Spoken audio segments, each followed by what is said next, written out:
आइए, सभी छात्र छात्राओं का स्वागत है रजा टेक एजुकेशन पे। जैसे आप लोग को इन्फॉर्मेशन दिया था कि आज से हिंदी मीडियम 9th क्लास का साइंस स्टार्ट हो जाएगा, उसी प्रकार आज बोर्ड पर देख रहे हैं कि बायोलॉजी 9th क्लास जीव विज्ञान एनसीईआरटी स्टार्ट हो चुका है।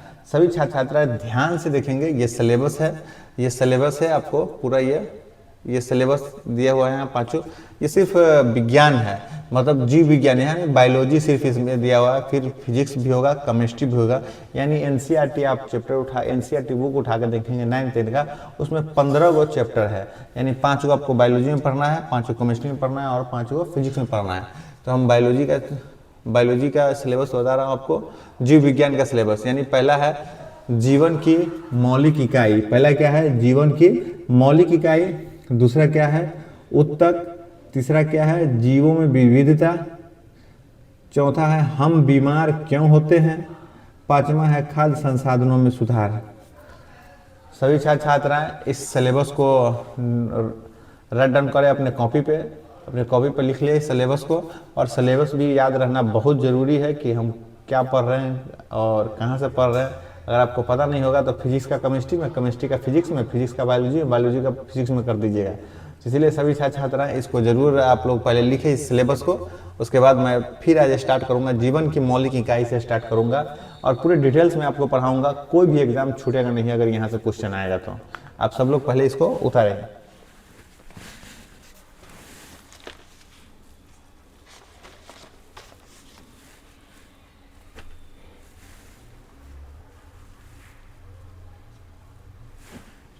सब लोग पहले उतारिए, इसको उतार लीजिए। आप सब लोग उतारे हैं, जल्दी लिखिए।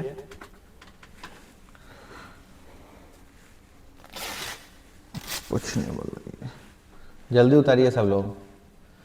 चलिए, अगर उतार लिए हैं तो स्टार्ट किया जाए।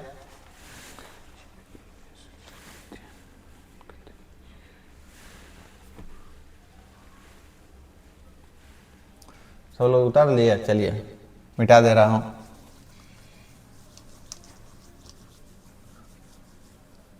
आज हम लोग पढ़ेंगे पहला चैप्टर,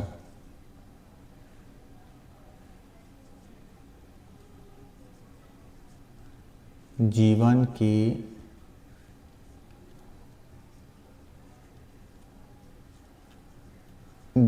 मौलिक इकाई। क्या है पहला चैप्टर? जीवन की मौलिक इकाई। आज पढ़ेंगे हम लोग पहला चैप्टर, जीवन की मौलिक इकाई। इस चैप्टर में भी बहुत टॉपिक दिया हुआ है बाबू। इस चैप्टर में बहुत सारा टॉपिक दिया हुआ है। उस टॉपिक में आज पहला टॉपिक हम लोग कोशिका से शुरू करेंगे। तो चलिए, पहले जीवन की मौलिक इकाई में हम लोग पहले ये चैप्टर शुरू कर चुके हैं, स्टार्ट हम कर दिए। अब हम पहले जीव विज्ञान क्या होता है, पहले हम लोग लगाए ये हेडिंग कि जीव विज्ञान क्या होता है। जीव विज्ञान पढ़ेंगे तो उसके बारे में कुछ जानना होगा ना। जीव विज्ञान क्या होता है? अब किसी बच्चे को पता है जीव विज्ञान क्या होता है, बायोलॉजी क्या होता है, बायोलॉजी किसे कहते हैं, बायोलॉजी शब्द कौन दिया, बायोलॉजी शब्द में कितने भाग होते हैं, बायोलॉजी शब्द में कौन कौन पार्ट को पढ़ना पड़ता है। अगर किसी को पता है सिर्फ जीव विज्ञान किसे कहते हैं, कोई बता सकते हैं तो बताइए, जीव विज्ञान किसे कहते हैं?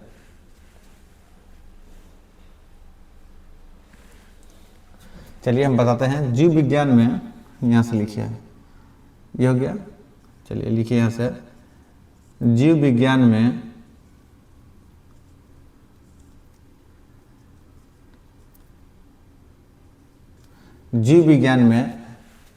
जीव विज्ञान में सजीवों का अध्ययन होता है। क्या होता है जीव विज्ञान में?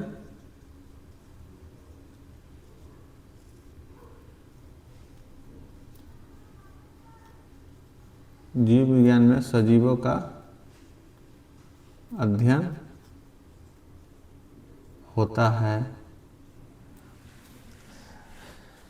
बायोलॉजी किसे कहते हैं या जीव विज्ञान किसे कहते हैं? तो जीव विज्ञान में सजीवों का अध्ययन होता है। जीव विज्ञान में क्या होता है? सजीवों का अध्ययन होता है, या हम करते हैं, यहाँ करते भी लिख सकते हैं।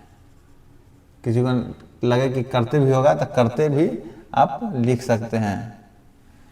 जीव विज्ञान में सजीवों का अध्ययन होता है या सजीवों का अध्ययन करते हैं।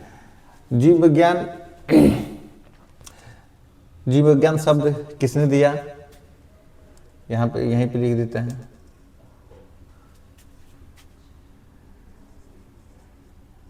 वैज्ञानिक, मनोवैज्ञानिक नहीं है, वैज्ञानिक अरस्तु। कौन था वैज्ञानिक?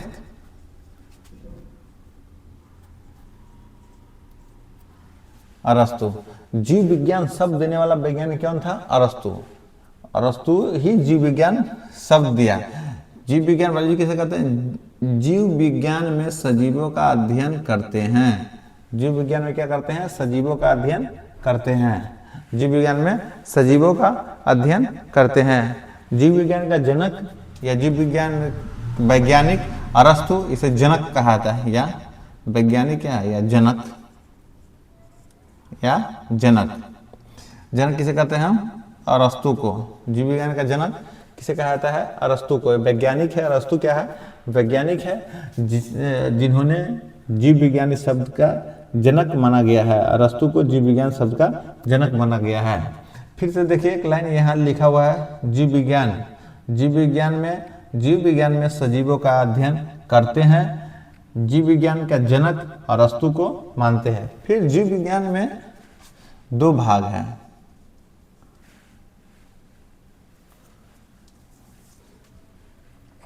यहाँ पे लिखिए, यहीं पर चलिए। जीव विज्ञान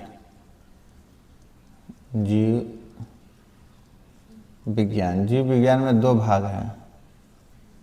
बॉटनी एक है, जूलॉजी, यानी इसे वनस्पति विज्ञान कहते हैं।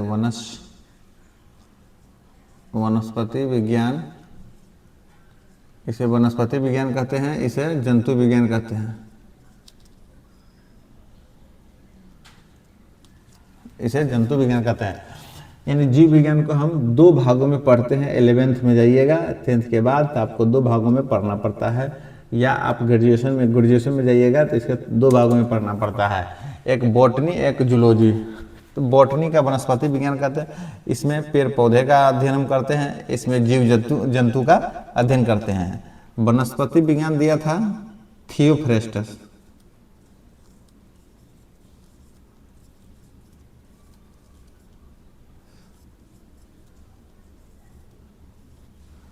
जंतु विज्ञान दिया था अरस्तु। जंतु विज्ञान कौन दिया था? अरस्तु। और बॉटनी कौन दिया था? थियोफ्रेस्टस। जीव विज्ञान किसने दिया था? तो अरस्तु ने। जीव विज्ञान का जनक किसे माना था? अरस्तु को। और जंतु विज्ञान किसने दिया था? तो अरस्तु ने। जूलॉजी किसने दिया था? अरस्तु ने। और बॉटनी किसने दिया था? तो थियोफ्रेस्टस ने। वनस्पति विज्ञान का जनक किसे कहा था? थियोफ्रेस्टस को। दोस्तों ये बेसिक था, ये बेसिक आप लोगों को बताया हूँ। और कहीं दिक्कत समझने में तो बताइए, लिखने में अगर कहीं नहीं बुझाता हो राइटिंग तो आप बता सकते हैं, मैं इस पे फिर से बताऊंगा। आप सब लोग पहले इसको उतार लें, सब लोग जल्दी उतारिए, ये बेसिक नॉलेज है।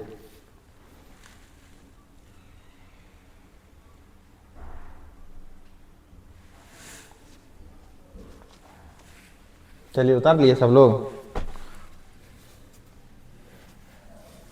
चलिए नया टॉपिक, फिर आप लोग हेडिंग लगाइए, वेरी मोस्ट इम्पोर्टेंट VVI। देखिए ये डिजिटल बोर्ड नहीं है, ये तो मिटाने वाला बोर्ड है, तो आप लोग लिखने पर ज़्यादा ध्यान दीजिए। टॉपिक का नाम लिखिए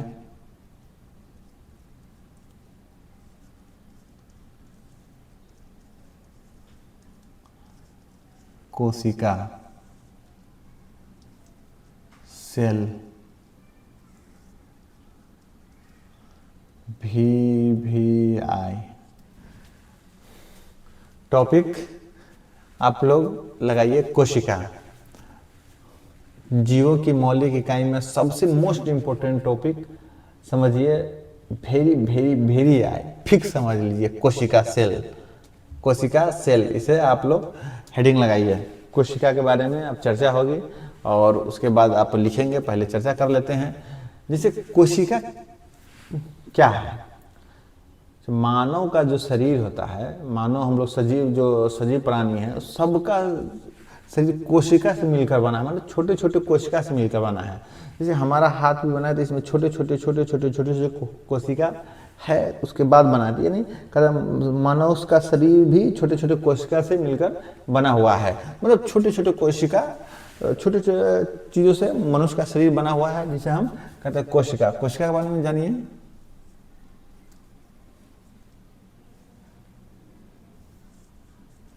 कोशिका सेल, सेल के बारे में हम लोग पढ़ेंगे विस्तार से। तो सजीवों का सबसे छोटा इकाई कोशिका होता है। सजीव का सबसे छोटा इकाई क्या होता है? कोशिका होता है। लिखिए, आप लोग लिखते भी रहिए, सजीव का सबसे छोटा इकाई, सजीव का सबसे छोटा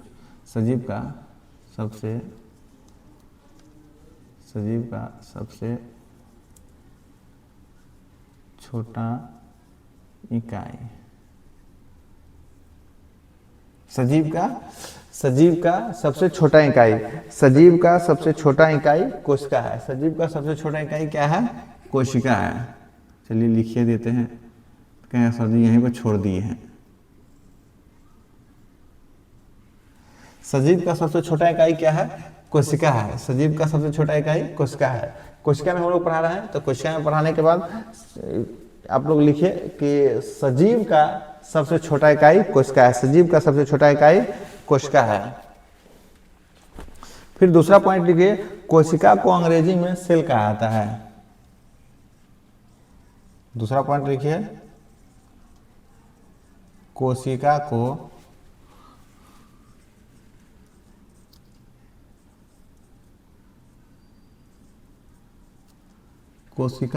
अंग्रेजी में सेल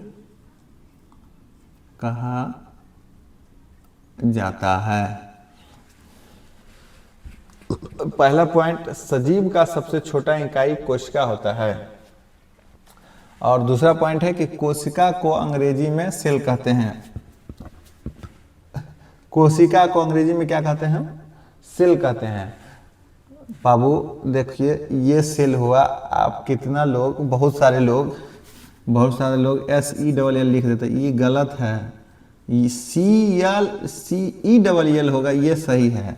तो आप सब लोग, जो लोग SEL लिखते होइएगा, वो सेल का मतलब दूसरा हो जाता है, और CL का मतलब होता है कोशिका। तो आप सब लोग CELL लिखिएगा, ठीक। तो लिखिए, कोशिका को अंग्रेजी में सेल कहा जाता है। कोशिका को अंग्रेजी में क्या कहा जाता है? सेल कहा जाता है। पहला पॉइंट है, सजीव का सबसे छोटा इकाई कोशिका कहलाता है। सजीव का सबसे छोटा इकाई क्या कहलाता है? कोशिका कहलाता है। सब लोग लिखते जाइएगा, हम हट जा रहे हैं बोर्ड पर से, आप लोग लिखिए।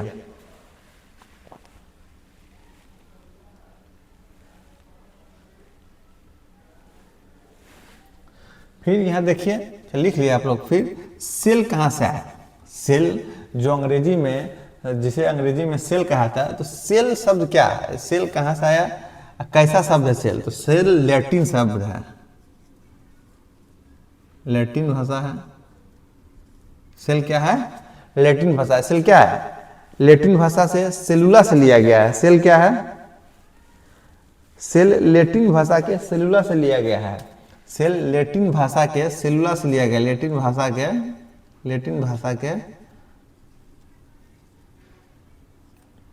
सेलुला से लिया गया है। किससे? तो सेलुला से। कौन भाषा है? लैटिन है। कोई भी पूछेगा कि कोशिका जो सेल है वो कैसी, सेल कैसी भाषा है? तो लैटिन भाषा है। किससे लिया गया है? तो सेलुला से लिया गया है। किससे लिया गया है? तो सेलुला से लिया गया है। तो सेलुला का मतलब क्या होता है? यहाँ पे जो ये सेलुला दिया हुआ है, इसका मतलब क्या होता है? सेलुला का अर्थ होता है, किसी को पता है? बताइए। कमरा। सेलुला का अर्थ क्या होता है? कमरा, रूम। सेलुला का अर्थ क्या होता है? कमरा, रूम। कोई भी पूछेगा कि सेल कैसा भाषा है, तो लैटिन भाषा है। सेल कैसा भाषा है, तो लैटिन भाषा है। सेल शब्द किससे लिया गया? तो सेलुला से लिया गया है। सेलुला का अर्थ क्या होता है? तो कमरा। सेलुला का अर्थ होता है क्या? कमरा। सेल क्या है? सजीव का सबसे छोटा इकाई कोशिका है। सजीव का सबसे छोटा इकाई क्या है? कोशिका है। कोशिका को अंग्रेजी में सेल कहा जाता है। सेल शब्द लैटिन भाषा से लिया गया है, सेलुला से लिया गया है, जिसका अर्थ होता है कमरा। आप सभी छात्र इसको पहले अपने कॉपी में लिखें।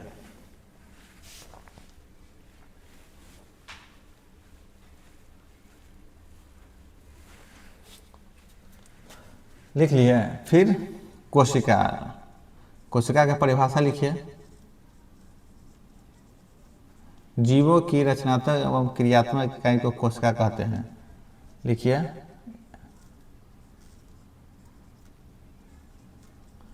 जीवों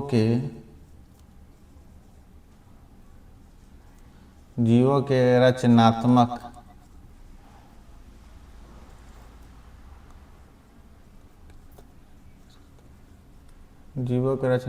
क्रियात्मक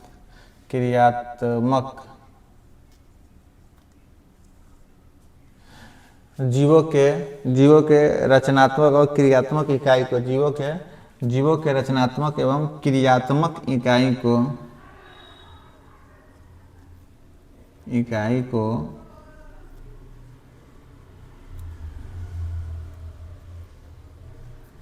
कोशिका कहते हैं। कोशिका किसे कहते हैं? कोशिका किसे कहते हैं? तो जीवों के रचनात्मक एवं क्रियात्मक इकाई को कोशिका कहते हैं। कोशिका किसे कहते हैं बाबू?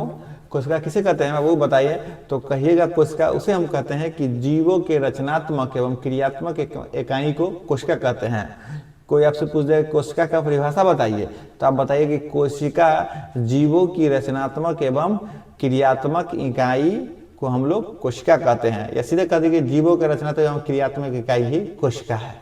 बस सिंपल भाषा में आप जैसे भी मानो वैसे भी कि रचनात्मक क्रियात्मक इकाई कोशिका है, यही बोल सकते हैं। रचनात्मक एवं क्रियात्मक इकाई कोशिका है। सब लोग लिखिए कोशिका का परिभाषा। ये क्या है? कोशिका का परिभाषा है।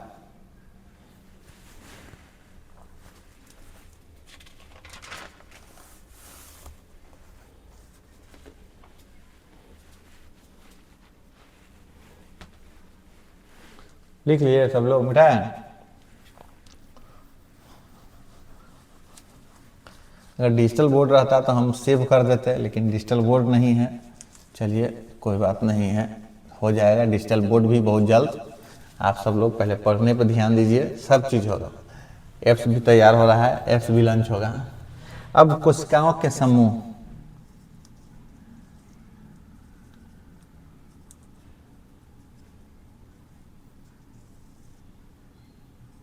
कोशिकाओं के समूह। बहुत लोग आएंगे सर कोशिका कहाँ से आता है, कोशिका कहाँ से आया, कोशिका का क्या है, कोशिका कैसे है?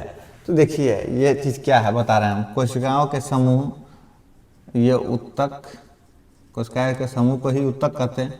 उत्तक से हो जाएगा अंग, अंग से हो जाएगा अंग तंत्र, अंग से क्या हो जाएगा? अंग तंत्र। कोशिका कहाँ से आया से बता रहे हैं हम। कोशिकाओं के समूह को उत्तक, उत्तक आया अंग से, अंग आया अंग तंत्र से। अब देखिए अंग तंत्र में भी बहुत सारा तंत्र आता है दोस्तों।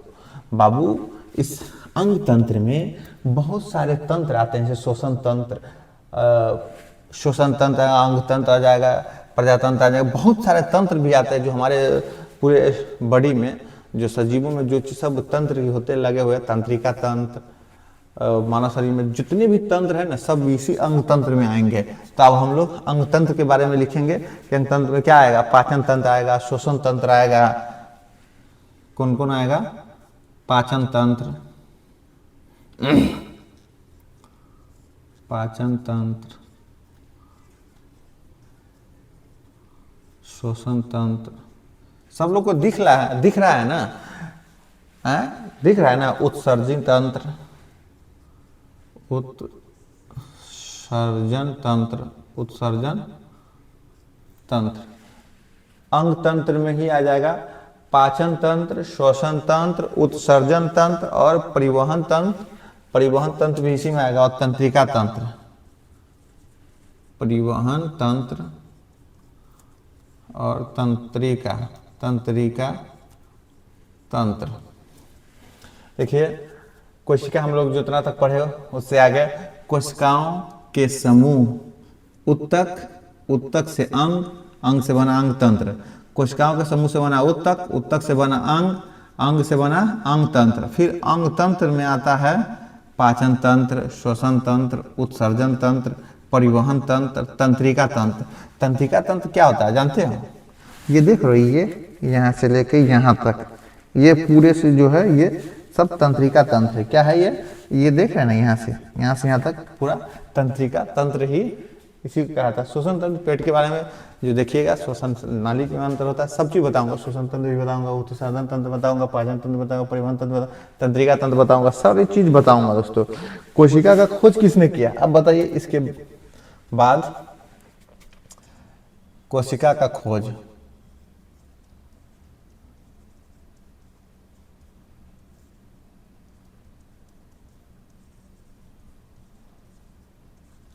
कोशिका का खोज किसने किया? सब लोग बताइए, कोशिका का खोज किसने किया? कोशिका का खोज किसने किया? कोशिका का खोज रॉबर्ट हुक नामक वैज्ञानिक किया था।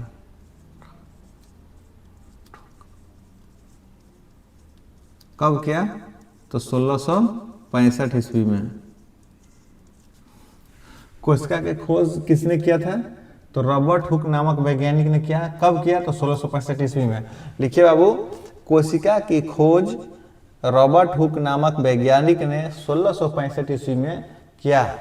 हम पूरे लैंग्वेज नहीं लिखा रहे हैं आपको, मैं शॉर्ट फॉर्म लिखा रहा हूँ, आप लैंग्वेज यहाँ से भी बना सकते हैं, और नहीं तो लैंग्वेज बोलिएगा तो मैं लैंग्वेज के साथ लिखा दूंगा। देखिए इसको लिख लीजिए, कोशिकाओं की खोज किसने की? तो लिखिएगा, कोशिकाओं की खोज रॉबर्ट हुक नामक वैज्ञानिक ने 1665 ईस्वी में किया था। या इसलिए लिख लीजिए, कोशिका की खोज रॉबर्ट हुक नामक वैज्ञानिक ने किया था। तो कैसा कोशिका वो खोजे? रॉबर्ट हुक नामक ने तो खोज दिया, तो कैसा कोशिका खोजे? तो मृत कोशिका था वो।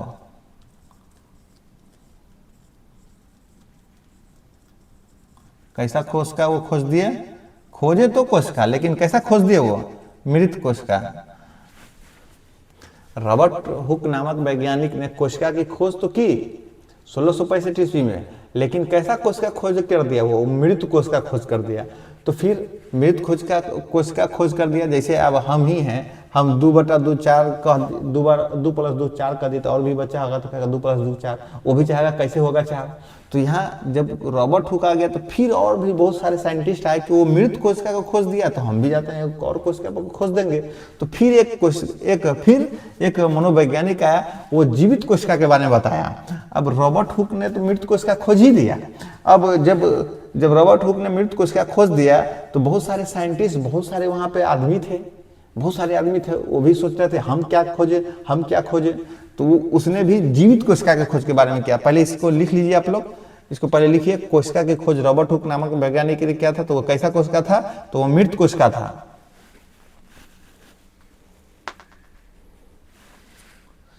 फिर इसके बाद आता है, इसको मिटा दे रहे हैं, फिर इसके बाद आता है इस पहला मनोवैज्ञानिक। फिर दूसरा मनोवैज्ञानिक है लीवेनहॉक।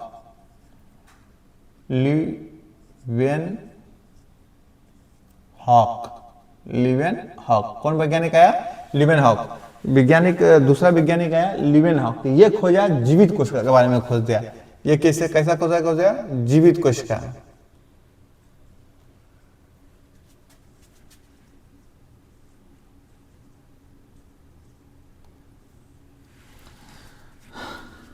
रॉबर्ट हुक ने मृत कोशिका खोजा, लीवेनहॉक ने जीवित कोशिका खोज के दिया। लीवेनहॉक ने क्या खोज के दिया? तो जीवित कोशिका को खोजा। लीवेनहॉक ने कौन कोशिका खोजा? तो जीवित कोशिका खोजा, जिसमें जान हो, वो वाला कोशिका खोज के दिया। कौन?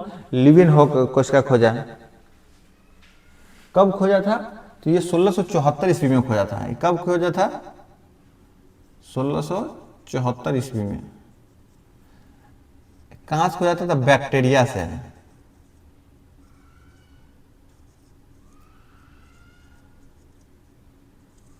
जीवित कोशिका कहाँ पर खोजा? तो बैक्टीरिया में।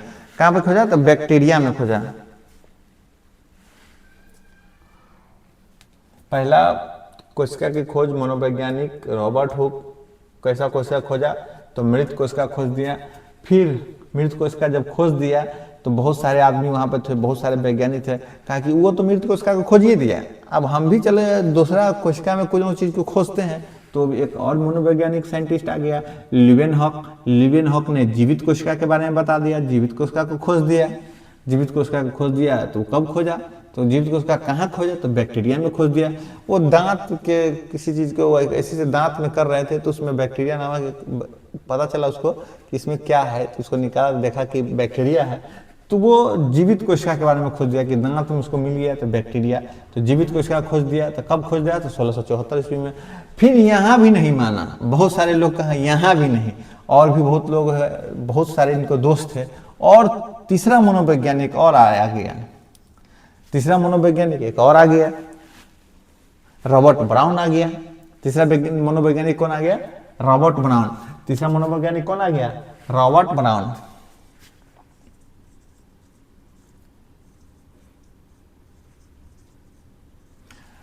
रॉबर्ट ब्राउन, तीसरा मनोवैज्ञानिक कौन आया? ये रॉबर्ट ब्राउन आ गया। ये मृत कोशिका खोज दिया, ये जीवित कोशिका खोज दिया, तो ये केंद्रक का खोज कर दिया। रॉबर्ट ब्राउन ने क्या खोज कर दिया?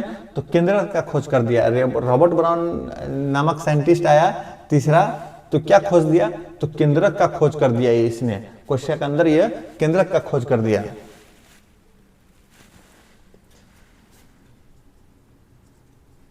केंद्रक का खोज रॉबर्ट नामक वैज्ञानिक ने किया। केंद्रक का खोज, केंद्रक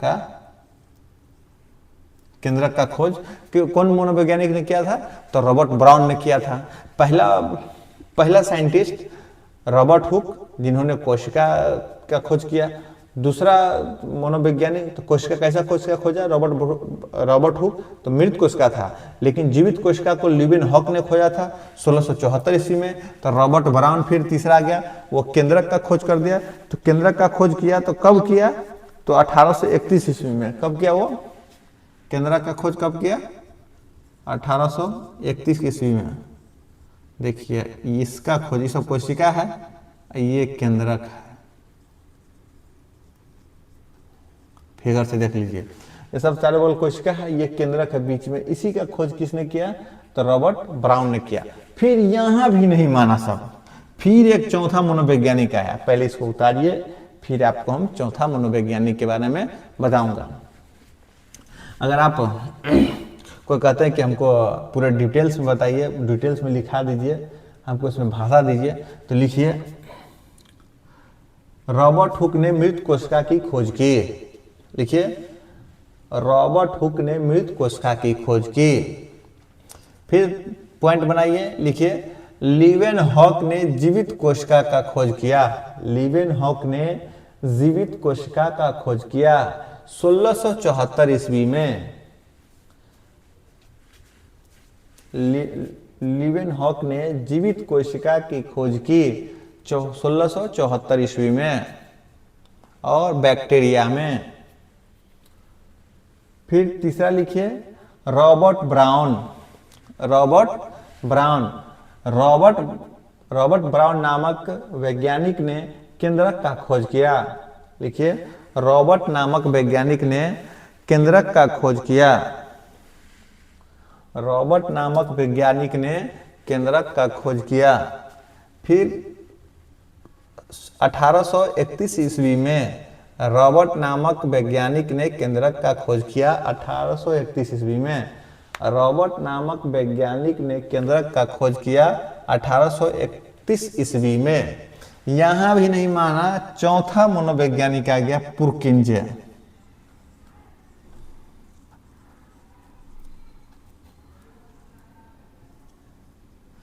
चौथा मनोवैज्ञानिक कौन आया? पुरकिंजे। चौथा मनोवैज्ञानिक आया पुरकिंजे। ये जीव द्रव के बारे में, जीव द्रव की खोज की। जीव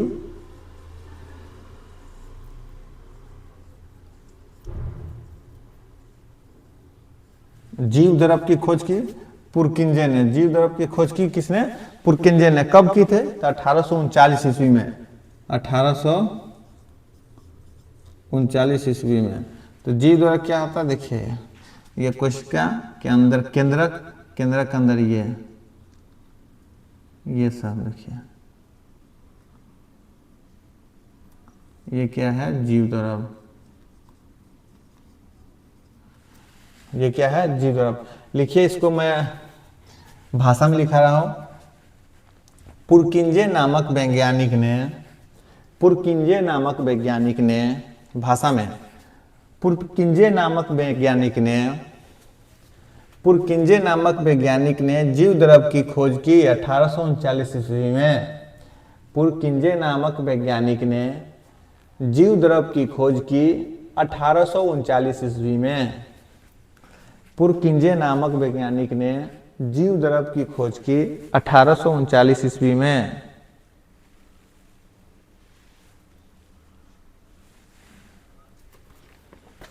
फिर यहां तक हो गया। यहां तक के बाद फिर एक मनोवैज्ञानिक आया, स्लाइडेन और स्वान। चलिए मिटा रहे हैं।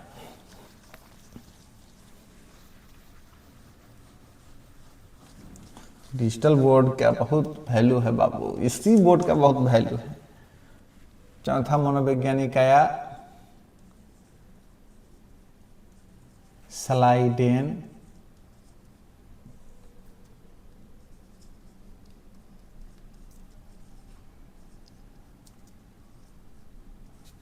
और स्वान। चौथा मनोवैज्ञानिक कौन आया? स्लाइडेन और स्वान।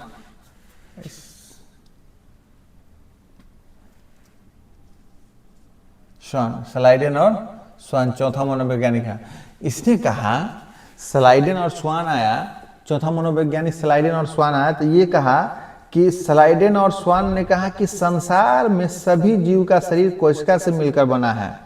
संसार में, ये कहा कि संसार में सभी जीव, संसार में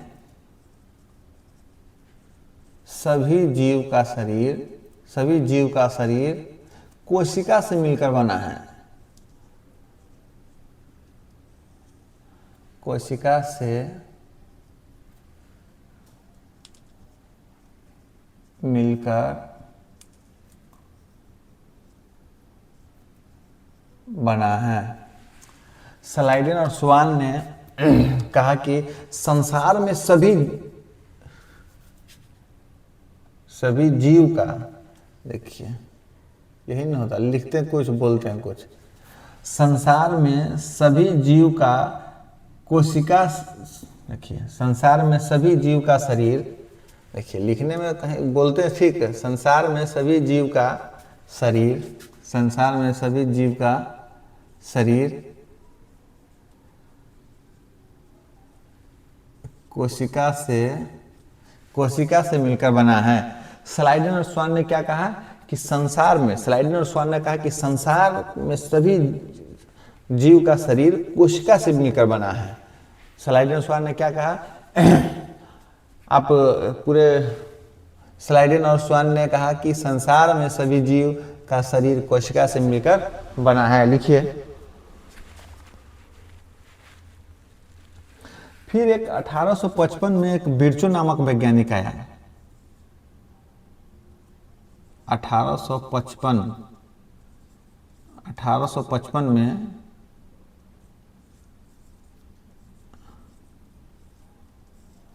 बिरचो नामक वैज्ञानिक आया।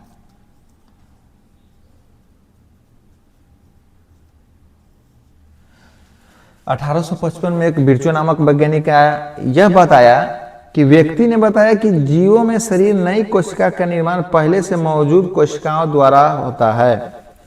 1855 में बिरचो नामक वैज्ञानिक ने बताया कि 1855 में बिरचो नामक वैज्ञानिक ने बताया कि जीवों के शरीर में नई कोशिका जीवों के शरीर में, जीवों के शरीर में नई कोशिका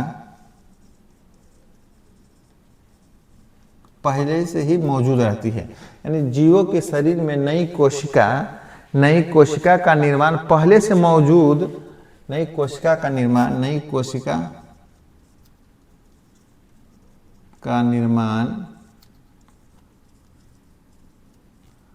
पहले से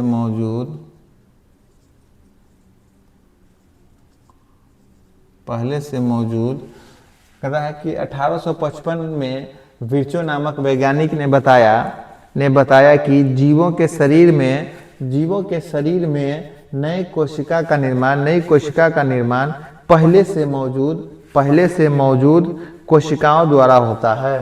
पहले से मौजूद कोशिकाओं द्वारा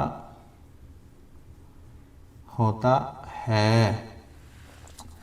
1855 में विर्चो नामक वैज्ञानिक ने बताया कि जीवों के शरीर में नई कोशिका का निर्माण पहले से मौजूद कोशिका के द्वारा होता है। कहा कि 1855 में विर्चो नामक वैज्ञानिक ने बताया कि जीवों के शरीर में नई कोशिका का निर्माण पहले से मौजूद कोशिका के द्वारा होता है। लिखिए, राइट डाउन कीजिए सब लोग अपने कॉपी में।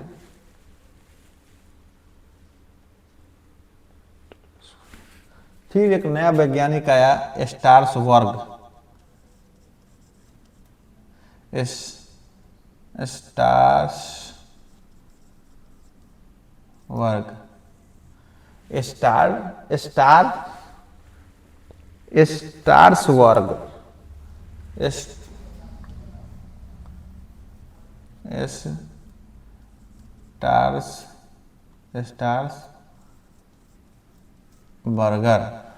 फिर सातवां वैज्ञानिक आया, स्टार्सबर्गर।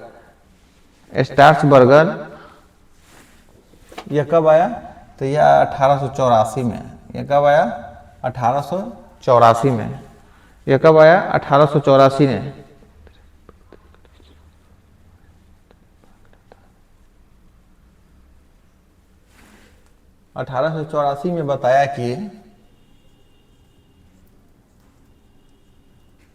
में बताया कि स्टार्सबर्गर नामक वैज्ञानिक ने 1884 में बताया कि केंद्रक पैतृक लक्षणों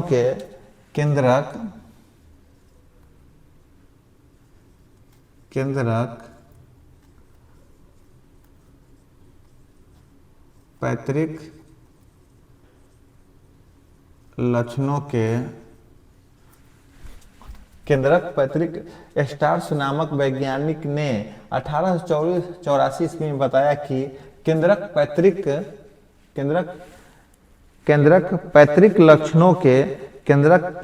लक्षणों के वंशागति में भाग लेता है।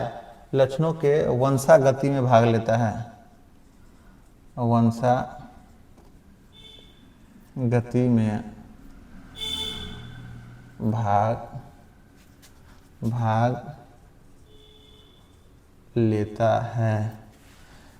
स्टार्स नामक वैज्ञानिक ने बताया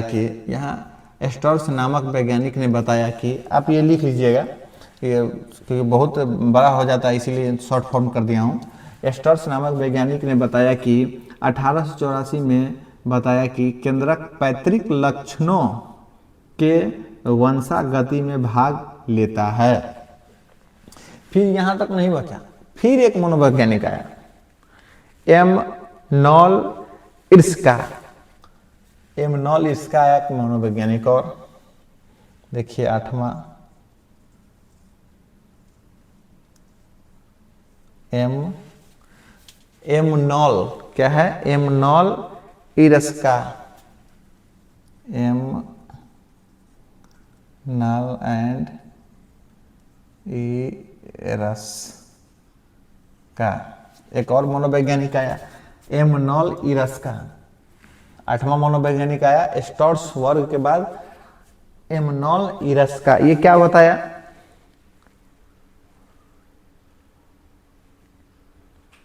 ये 1931 ईस्वी में इलेक्ट्रॉन सूक्ष्मदर्शी का खोज किया।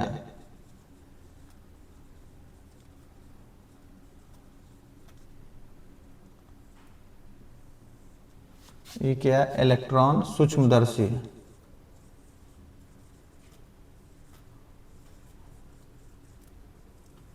ये क्या क्या? इलेक्ट्रॉन सूक्ष्मदर्शी का खोज कर दिया। ये एमनॉल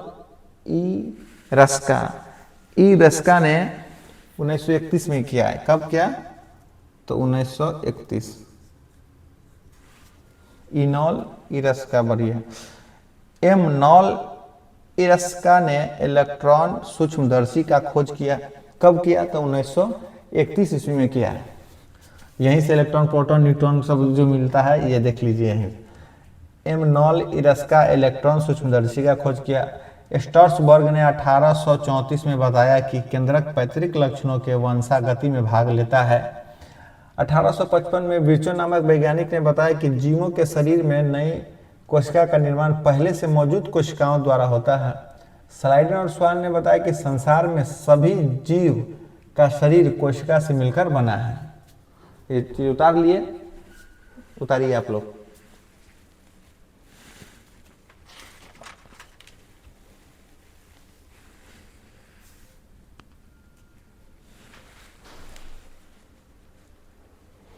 किसी को कोशिका का आकार पता है? चलिए अब मिटाते हैं।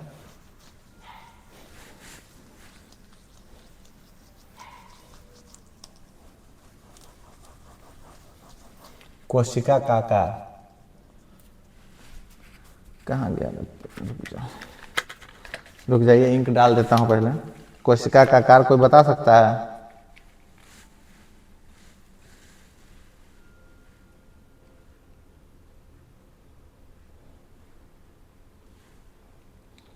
कोशिका का आकार कौन बताएगा? बताइए जल्दी।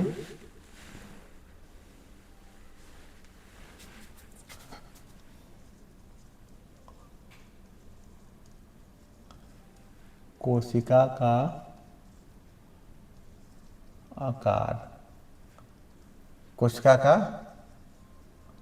आकार कितना होता है? तो 0.1 माइक्रोमीटर। माइक्रोमीटर।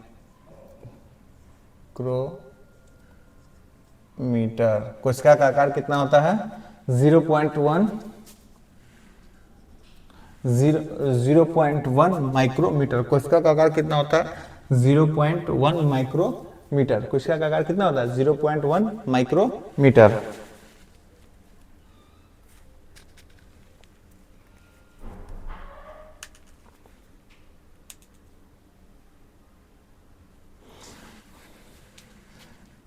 ये जो दिया उसका नाम है माइक्रोप्लाज्मा। एक वैज्ञानिक है, नाम दिया जो क्या कम से कम 0.1 माइक्रोमीटर हो, उसका मनोवैज्ञानिक का नाम है माइक्रोप्लाज्मा गैलेसेप्टिकम। माइक्रोप्लाज्मा क्या है? माइक्रोप्लाज्मा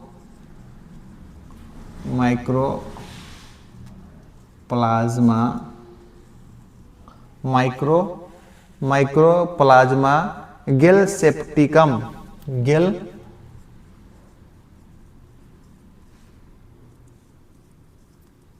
गैलेसेप्टिकम, माइक्रोप्लाज्मा गैलेसेप्टिकम पहला वैज्ञानिक है। दूसरा है, पहला मनोवैज्ञानिक है माइक्रोप्लाज्मा गैलेसेप्टिकम। ये कोशिका का आकार है 0.1 माइक्रोमीटर, तो देने वाला था माइक्रोप्लाज्मा गैलेसेप्टिकम। दूसरा मनोवैज्ञानिक है प्लूरोन्यूमोनिया।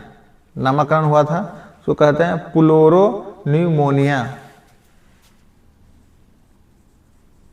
प्लूरोन्यूमोनिया।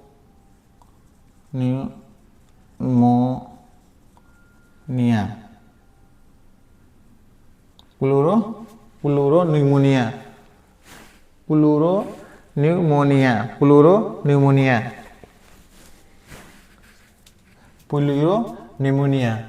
अब कोशिका का आकार बता चल गया। अब सबसे बड़ी कोशिका, अब पहले इसको उतारिए। अब हम बताएंगे सबसे बड़ी कोशिका, जिसे शुतुरमुर्ग का अंडा जो कहते हैं ना लोग। प्लूरोनिमोनिया हो गया। देखिए जल्दी उतारिए। अब सब लोग उतारते जाइए। कोशिका का आकार 0.1 माइक्रोमीटर, माइक्रोप्लाज्मा गेलसेप्टिकम, प्लूरोनिमोनिया, ये सब मतलब नाम है। चलिए हो गया। चलिए अब हम पढ़ते हैं सबसे बड़ी कोशिका। कहता है सबसे बड़ी कोशिका।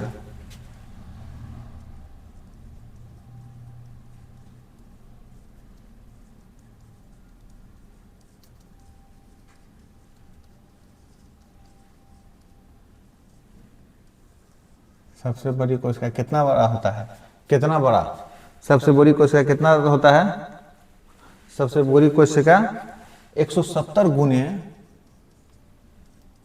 135 मिलीमीटर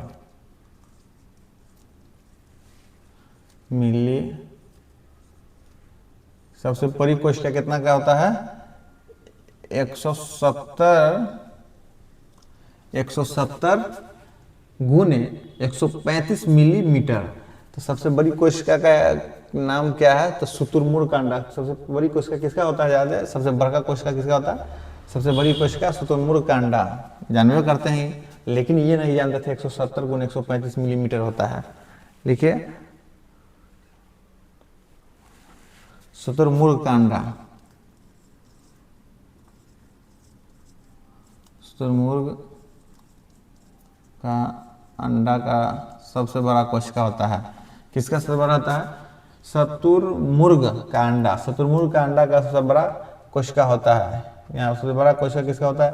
सबसे बड़ा कोशिका 170 गुने 135 मिलीमीटर। तो किसका होता है? तो शुतुरमुर्ग का अंडा का। तो फिर सबसे छोटा कोशिका किसका होता है? इसमें नहीं। चलिए लिख लिए। सबसे बड़ी कोशिका शुतुरमुर्ग का अंडा 170 गुने 135 मिलीमीटर। अब मानव में हम जानेंगे। अब हम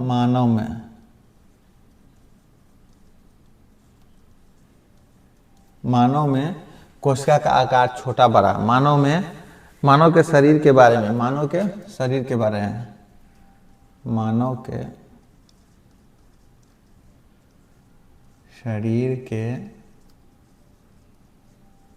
बारे में अभी इंक डालें। अभी देखिए कैसे हो गया। मानव के शरीर के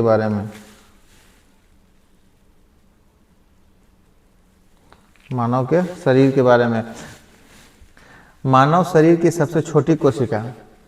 चलिए पहला है मानव शरीर की सबसे छोटी कोशिका। कोई बता सकते हैं?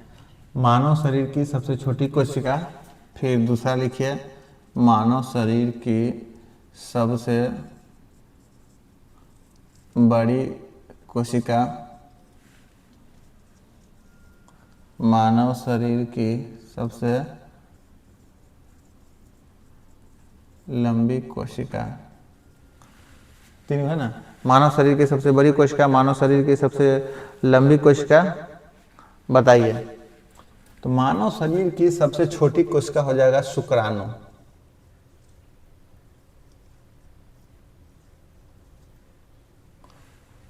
मानव शरीर की सबसे बड़ी कोशिका हो जाएगा अंडाणु।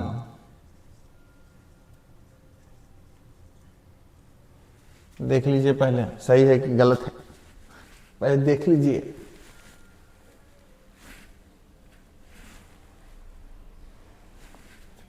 मानव शरीर के सबसे तंत्रिका जो दिखाए थे हम, तंत्रिका जिसे न्यूरॉन कहते हैं, तंत्रिका कोशिका।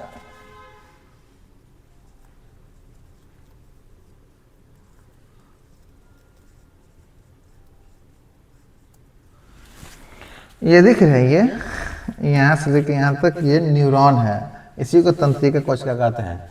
तो मानव शरीर की सबसे छोटी कोशिका हो गया शुक्राणु, मानव शरीर की सबसे छोटी कोशिका शुक्राणु, मानव शरीर की सबसे बड़ी कोशिका अंडाणु, मानव शरीर की सबसे लंबी कोशिका तंत्रिका कोशिका न्यूरॉन।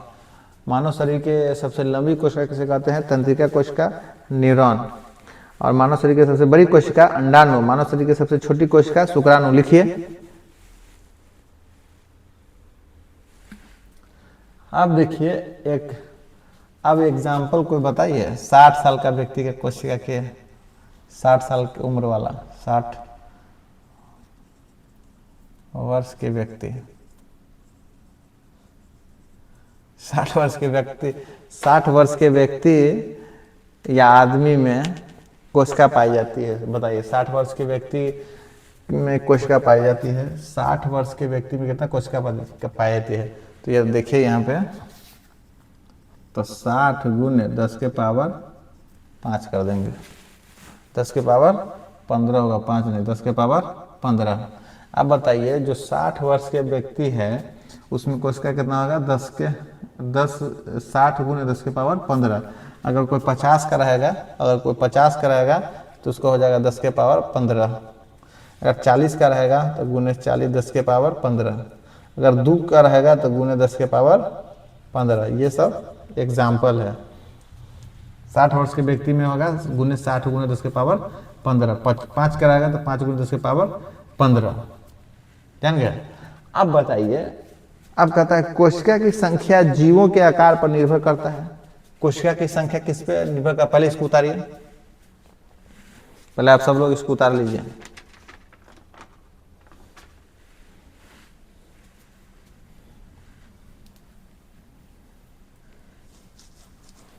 अब चलिए, अब कोशिका के आकार जीवों पर निर्भर करता है। क्या पर करता है? कोशिका की संख्या, कोशिका की संख्या जीवों के, कोशिका की संख्या जीवों के आकार पर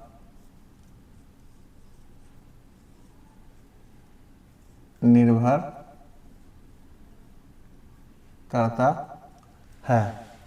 कोशिका की संख्या जीवों के आकार पर निर्भर करता है। कोशिका की संख्या जीवों के आकार पर निर्भर करता है। अब ये जीव यहां से उठ के आएगा जीव, मोस्ट इम्पोर्टेंट टॉपिक। जीव को 2 भागों में बांटिए, जीव को 2 भागों में बांटिए, जीव को 2 भागों में बांटिए। एक कोशिकीय जीव और बहुकोशिकीय जीव।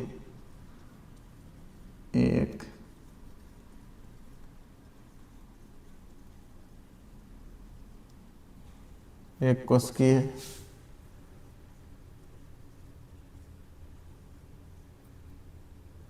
बहुकोशिकीय, एक कोशिकीय और बहुकोशिकीय। क्या हो जाएगा? एक कोशिकीय और बहुकोशिकीय जीव। जीव लगा दीजिए आगे में। एक कोशिकीय जीव और बहुकोशिकीय जीव, आप लोग नहीं समझ पाइएगा तो जीव लगा दीजिए। एक कोशिकीय जीव और बहुकोशिकीय जीव। एक कोशिकीय जीव को 2 भागों में बांटा गया, एक कोशिकीय जीव और बहुकोशिकीय जीव। जीव कितना भागों में बांटा गया? 2 भागों में, एक कोशिकीय जीव और बहुकोशिकीय जीव। अब देखिए, एक कोशिकीय जीव में अमीबा, युगलीना, शैवाल। एक कोशिकीय जीव में अमीबा, युगलीना, शैवाल, कवक, पैरामीशियम,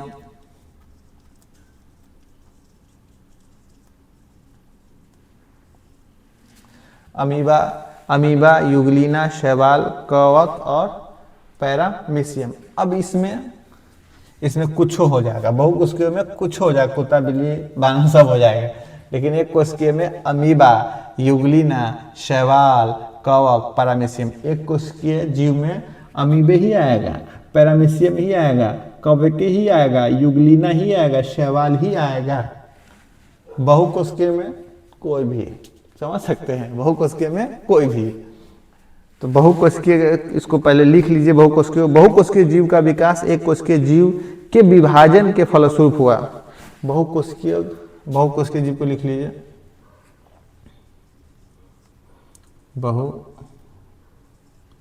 बहुकोशिकीय जीव का विकास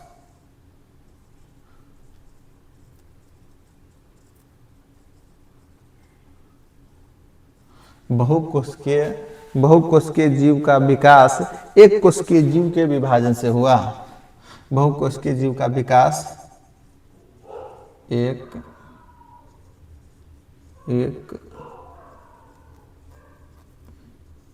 कोशिकीय, बहुकोशिकीय जीवों का विकास एक कोशिकीय जीव के विभाजन से, एक कोशिकीय जीव के विभाजन से हुआ। एक कोशिकीय जीव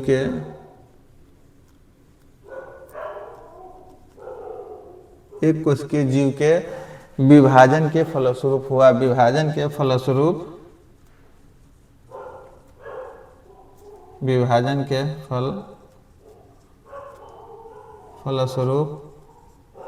हुआ। कहता है कि जीव को दो भागों में बांट दिया, एक कोशिकीय और बहुकोशिकीय जीव। एक कोशिकीय में आ जाता है यूग्लिना, शैवाल, अमीबा, कवक, पैरामीशियम। बहुकोशिकीय में होता है बहुकोशिकीय जीव का विकास एक कोशिकीय जीव के विभाजन के फलस्वरूप हुआ। बहुकोशिकीय में कुछ हो जाएगा, बिल्ली, बानर, बंदर, आदमी सब हो जाएगा। लेकिन एक कोशिकीय अमीबा, यूग्लिना, शैवाल, कवक, पैरामीशियम ही होगा। तो सभी छात्र छात्राओं को कैसा लगा आज का 9th क्लास का पहला चैप्टर जीव विज्ञान, जीव की मौलिक इकाई जीव विज्ञान के हम बेसिक से पढ़ाएं। रात के 12 बजे आप लोग के बीच हाजिर रहता हूं। आप लोग लाइव नहीं देखते हैं तो हम क्या कहें, रिकॉर्डिंग वीडियो आपको यूट्यूब चैनल रजा टेच एजुकेशन पे कल मिल जाएगा सुबह सुबह। आप सब लोग 9th क्लास का पहला चैप्टर का पहला 2 ही टॉपिक पढ़ाया हूँ। अभी तक हम सिर्फ कोशिका के ही बारे में बताया हूँ और बेसिक बताया हूँ। तो कोशिका के बारे में भी अभी पूरा नहीं हुआ। आप सब लोग एक कोशिकीय देखिए, बहुकोशिकीय पे जाकर अटक गए, वहीं पर हम छोड़ दिए, क्योंकि आप सब लोग जानते हैं कि बहुत लंबा हो जाएगा। तो इसलिए कल ये जितना ही पढ़ाएगा उतना ही दिमाग में घुसे। अब कल हम पढ़ाएंगे। चलिए आप लोग पहले इसको उतारिए।